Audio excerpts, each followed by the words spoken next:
the way I see it, picking up from Rishi's example, where he spoke about the time taken to develop the life cycle of a product sort of coming down.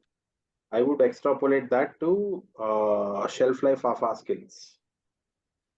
What we see now is the pace of change multiplying, accelerating exponentially, and not just in one direction, disrupt uh, least expected fields or sectors sort of coming together, and disrupting each other. So I see shelf life of skills being shorter. So if I had acquired a skill, I've done a certification, I could probably sit back and say that, okay, this is going to be my golden goose of sorts for 6 years, 7 years. Now that's probably 6 months. So the pace at which new skill sets are coming up is fascinating. Now we are talking about prompt engineer. Now this designation never existed, at least not that I've heard of till 6 months ago. Now we have a prompt engineer. There are courses that have come up to get you certified to be a prompt engineer, and so on and so forth. I like the way even our L&D domain is equipping so fast. A new skill comes up and a certification is already in the pipeline. So as an organization, as an individual, I need to be resilient to change. I need to embrace change. I be ready for a fact that upskilling is a way of life. It's not that I do once in a couple of years or so. From an organization point of view, knowing that job descriptions are a pass, right? You should no longer be hiring for a particular role, for a particular job description.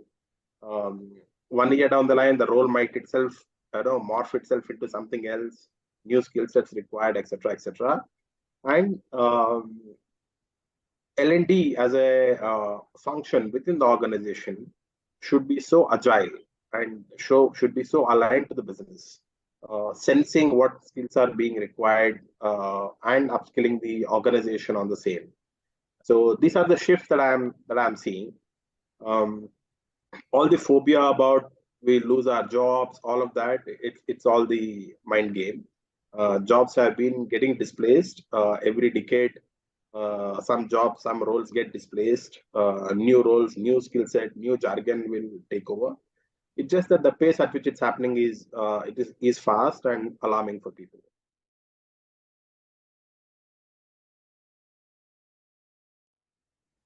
A lot.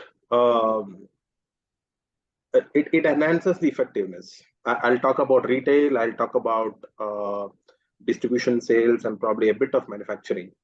When it comes to manufacturing, a typical large-scale manufacturing will have upwards of 20,000 employees.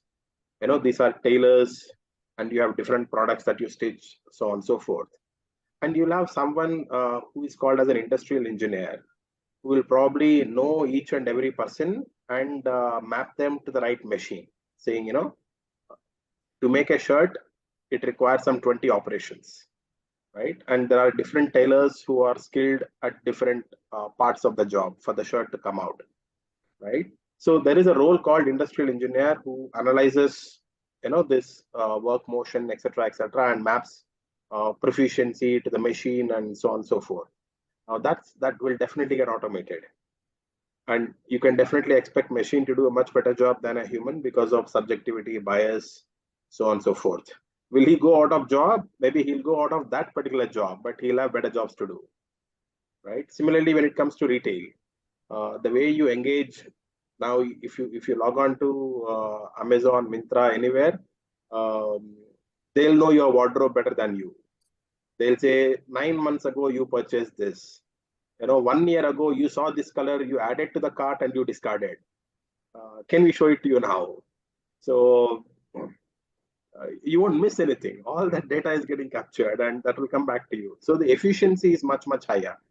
So even in a retail store, when you walk in, the associate who is servicing you, supporting you, knows much more about you as a shopper, what you like, what you have purchased, so on and so forth, and the conversation is much richer, right? So I see all of the roles leveling up, okay, becoming higher order. Whichever is lower order, transactional, machine will take care of it probably even better than what humans would do.